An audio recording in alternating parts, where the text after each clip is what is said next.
The year was 2007.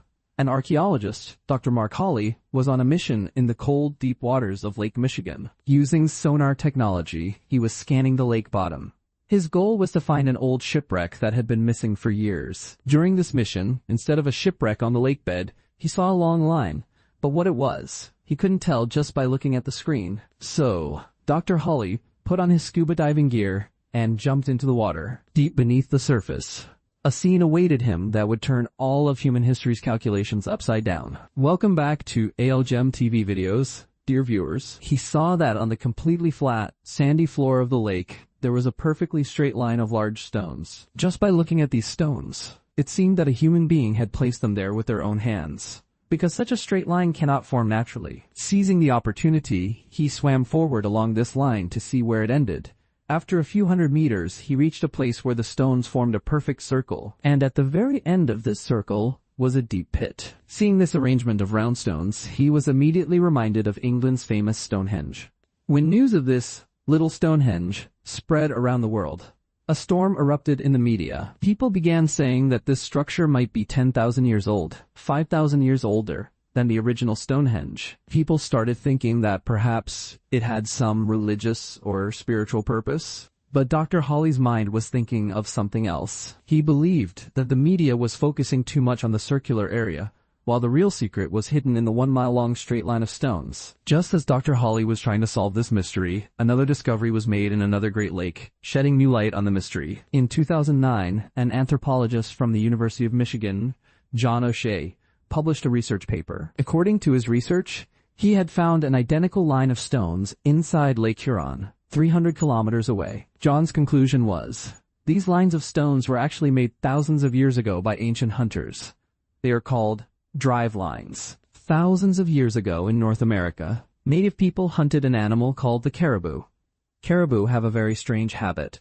They always follow a straight line or path. So, ancient hunters would build straight lines of stones so that the caribou would follow them straight to the circular area. Hunters would hide behind the stones near the circle, and because of the deep pit ahead, the animals couldn't run away and would get trapped. This way, humans easily hunted these large animals. Dr. Hawley was now completely convinced that what he saw in Lake Michigan was also a drive line. Another such astonishing story is from 2023. A British oil company was sailing its ship over the Mediterranean Sea, searching for new oil and gas fields. The ship was about 55 miles from the coast of Israel. They were sending an advanced robotic vehicle 1 mile below the ocean's surface to take pictures of the seafloor. At first, the robot sent back images of ordinary sand and rocks. But suddenly, the engineers saw something very strange on the screen. They noticed a mound on the seafloor, with small, strange objects buried in it. It looked less like a natural mound and more like the wreckage of something. They immediately called the Israel Antiquities Authority, II, to solve the mystery. Upon examining the images, they discovered that these were hundreds of clay pots and jars that, due to the passage of time, had sunk into the sand, creating the appearance of a mound. But how did jars end up in the middle of the sea? When more images were taken by sending a robotic camera to the site, one of the images showed that this large mound was actually the outline of a ship. When they scanned further, they indeed found a 40-foot-long ship buried beneath the jars. Now the problem was how to safely bring these fragile jars up from such a depth to determine their age. The IAA, together with the company, sent down a special robotic vehicle skilled at lifting such delicate objects. Finally, they succeeded in bringing up some jars. Amazingly, there was still some material left inside them. According to researchers, they probably contained olive oil, agricultural products, or wine. But that couldn't be determined for certain. However, when carbon dating was performed on those jars, the result shocked everyone. The jars turned out to be 3,300 years old. That meant this was the oldest shipwreck ever found in deep water in the history of the world. This discovery not only shook the entire world, but also proved that sailors thousands of years ago knew far more advanced navigation technology than we think. The Mediterranean Sea is not a small sea. It covers 1 million square miles, and its waves can be very dangerous. It seems like magic to think that 3,000 years ago, people built ships that could withstand these extreme conditions. December 1938. On a cold morning off the coast of South Africa, a fisherman set out to sea for his daily catch. But that day, along with fish, something else got caught in his net.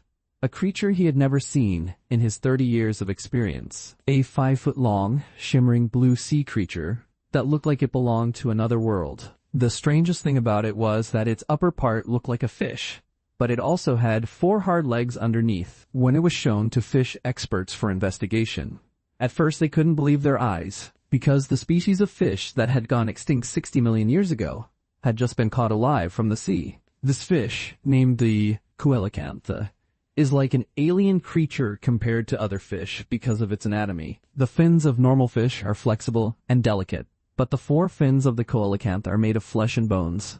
They look exactly like the legs of an animal.